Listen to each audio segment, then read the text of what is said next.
Welcome to Hot Topics in International Trade, brought to you by Braumiller Law Group and Braumiller Consulting Group. Hi, this is Bob Brewer with Braumiller Law Group and Braumiller Consulting Group. Welcome to the podcast. With me once again, I have Adrienne Braumiller, managing partner and founder of Braumiller Law. How you doing, Adrienne? I am amazing. You're amazing?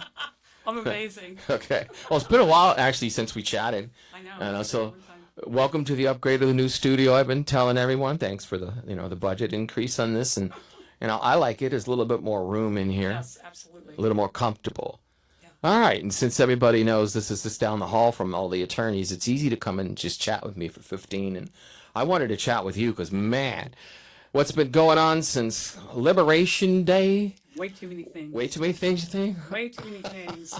I have tried to put together a tariff tracker. Yeah. And it's like, I think it's ready, and I'm about to give it to a client, and then it changes. And I'm like, man, this is hard to keep. And that's why they asked me, can you help us stay on top of all the changes? And it's like, in the time they asked me for that, there were changes to India and China. So. Yep. I just sent it to him today. Did you? All right. Yep. So I'm going to say, well, I think everybody appreciates the blasts that we've been trying to put out to keep them updated, at least. I mean, right. From my perspective, it's at least you need to know where we are today. Right. Today, the second, and we'll change in a few hours. Yeah, because we'll check Truth Social or after everything comes out in the meantime. We'll try to stay on top of that as well. Yeah. But wow, from a much more global perspective, what do you think about what he's actually done? I was curious as to your thoughts on that, because I read an article not too long ago about basically, I think it's a big push towards China, where everybody would look at them now as a primary trading partner rather than the U.S. Well, what's really interesting is I saw a study that said that China's investment in manufacturing in all the other countries globally has increased by almost 6%. Mm-hmm. So even though we're pushing against China, they're all over the place. Yep. So I don't really think it's hurting them that much. Oh, it hurts a lot of manufacturing companies that cannot receive their inputs from any other source. Right. So, I mean, that's the other thing people have to realize is that there is U.S. manufacturing here, and sometimes the inputs have to be imported. Yeah. And so that's problematic. And honestly, a few of these smaller companies are going under. Like, the whole goal was to improve and increase manufacturing in the U.S., but we just don't have the infrastructure for everything. No, we don't. There's a whole ecosystem that comes with moving a factory. Right. So what we've been dealing with, and I even put a video on this, is knee-deep in mitigation strategies. Right. All these calls that we're having is, how do I get around this? Right. So give me your idea. I mean, my list here, I've got several listed out. One, diversifying sourcing, for instance. It's mentioned. So that's really critical, and that's the number one thing people are doing right now. And like supply chain optimization is the number one mitigation strategy that we have seen according to some of the research. That doesn't mean that's the main one, but it just seems to be that like major companies are looking at that. Mm-hmm. And so what that means is that, hey, can I source from a country that has a lower tariff impact than another country? Mm-hmm. Or could I import certain components from a different country that could have an impact? So it's looking at that, and it's looking at what kinds of other types of options or opportunities you may be given from the supplier. Mm-hmm. A lot of Chinese companies have moved to other third country Asian. Yeah, Malaysia, Thailand, Vietnam. Yeah. So there's a lot of those Chinese factories that have moved some manufacturing to those other countries. So the jury's out about whether or not that will actually end up being subject to some transshipment. Mm-hmm. Anyway, there's a lot of things being talked about, like if a Chinese company owns the factory, mm-hmm. does that mean that it's a transshipment? I mean, we don't know that yet, right. So I don't want to scare people. Yeah, but I see. But the beginning of it is when you're talking about moving the factory, we also get into a discussion about substantial transformation. Yes, that is really, I think, one of the most critical things. And so, in fact, Megan, my associate, she the other day had a client that they had not manufacturing per se, but assembly. assembly in China, but there was a critical input that imparted the essential character, and that was the country of origin. Right. And that country of origin was Vietnam. And so it didn't matter where they assembled. They could continue assembling in China, and they could continue having a lot of inputs that are Chinese. So that's the other thing I tell people is it's not that you can't manufacture or assemble in China. It's just that you have to make sure that at the end of the day, the country of origin is not China origin if you're trying to reduce those tariffs. Right. You need to know those things you need to know in advance. Yeah, you could do it, but you need to look at what imparts the essential character if there's not a substantial transformation. If there is a substantial transformation in China, then you have your answer. It's China. Well, that's what we were going around and round about. Okay, what about, did you ever think of manufacturing in Mexico? Yes. If in fact you can, and then you qualify for USMCA, which we do all day long. Right. You know. Yeah, that's one of the major things that a lot of companies are doing that have some Chinese inputs. Yeah. Is if they have an IMEX, which is like a foreign trade zone in Mexico, if they have an IMEX process manufacturing and some of the inputs are Chinese origin, it doesn't mean it won't qualify for USMCA. It can still qualify.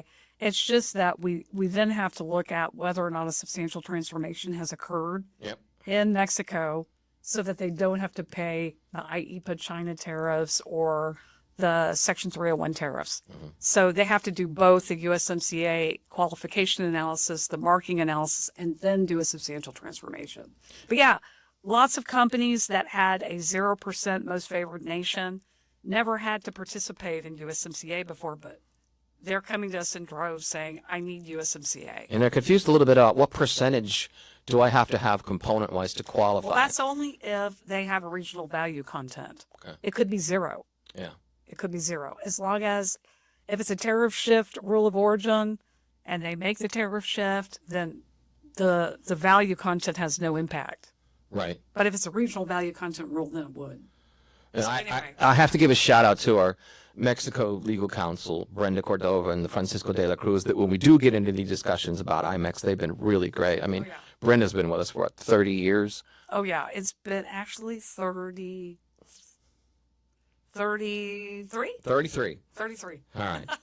So all these things that are pretty much going on with mitigation strategies. What else do you think pops? I mean, a lot of these. Well, there's so many other things that people are looking at. So duty drawback is definitely available on reciprocal IEEPA tariffs. So the reciprocal IEEPA tariffs, you could use duty drawback. You can't use it on 232, but at least not for now anyway. But so people are looking at duty drawback. People are looking at bonded warehouses or even foreign trade zones to defer the payment of the duty. Okay. Even though you can't invert the tariff in the foreign trade zone like you would ordinarily do, you can defer it. The difference, though, between the two is the bonded warehouse, the duty rate you're going to pay is the duty rate in effect at the time of the withdrawal, whereas foreign trade zone, you're locking it in at the time of the admission into the foreign trade zone. So people are looking at that going, well, which would be better? Yeah, it's kind of like timing the market, which is going to work better. Yeah. Who knows if you're really going to come out ahead, but yeah. So people are looking at that. A lot of people are also looking at temporary imports under bond, where they're bringing things in and they're altering or doing some other processing, and then they're exporting it. As long as they export it within a certain time frame, then they never have to pay the tariffs. And of course, Chapter 98 overall is usually a really good mitigation strategy. People would have to go to Chapter 98 of the harmonized tariff to look at, is there anything in here that would help me? Right. An example would be the Nairobi Protocol on specific types of products that are for the handicapped or blind people, persons. So it's really interesting, but a lot of companies have been coming to us with either medical devices or, believe it or not, sinks and toilet bowls for people that are in wheelchairs to say, can I get an exemption under the Nairobi Protocol? And the answer is, yeah, if it meets all the criteria, sure. Yeah. Prototypes, Chapter 98, if you bring in a prototype, you can also avoid some of these tariffs. So I tell people, let's look at Chapter 98. Maybe there's something there temporary import bond is under there. Okay. Okay. And then, of course, the first sale rule. Oh, gosh. A lot of valuation Yep. issues. If there's a middleman transaction, you're buying from the middleman, and the middleman's buying from Arm's length, blah, blah, blah. Yeah. manufacturer. Can you use the first sale in that chain of sales as the value to reduce your tariffs? And I mean, you legally, if you set it up right, there's a lot of steps to do it. But the one thing that I keep hearing over and over that really worries me, and I would caution people to be careful, is switching to a duty delivered duty paid transaction where the foreign seller is the importer of record, and they are handling all of the tariffs and formalities. And I think there's a huge risk there that they're undervaluing or not providing the correct country of origin to reduce the tariffs. And so I think if people weren't using DDP terms before, and they're suddenly doing it now, and the price is definitely lower than it was before, that's a red flag as the ultimate consignee that you may end up with some liability because you should have known. Right. So I would say the DDP is definitely concerning. Now, if you've been doing it for a long time, maybe it's not so concerning. It's just that if there's any way that you can do a little bit more due diligence in those instances, like if your pricing goes down after tariffs, that should tell you something. Right. I want to shout out to Bruce Leeds, our senior counsel out in LA. He's giving an actual webinar on first sale on the 25th. So you can go to our website and find out under the events and sign up if you want to learn a little bit more about that. Yeah. All right, we got about 3 minutes left. Okay. My last thing is the importance of harmonized tariff classification. Got it. Yep. So it's not really mitigation per se as it is a compliance obligation of the importer. But if someone is not classifying their good correctly, they could fall under a provision, for example, for 232 or 301. Or maybe they're falling outside of it and they're not paying it when they should. So I'm always telling people tariff classification is really critical. Yeah. You've got to get that down. Yep. I agree with you on that. Yeah. Absolutely. All the calls I've been on, it's come up a lot. Yeah. I'm one of my first things. It's just good to audit once in a while. If you haven't audited, I'll just know that your classifications are correct. Yeah. And then, we want to make sure, then we move forward from there. Right. It's just Because important. it's not the customs broker's responsibility, especially if you're not paying them, to give you the correct classification. Not that they're wrong. I mean, No.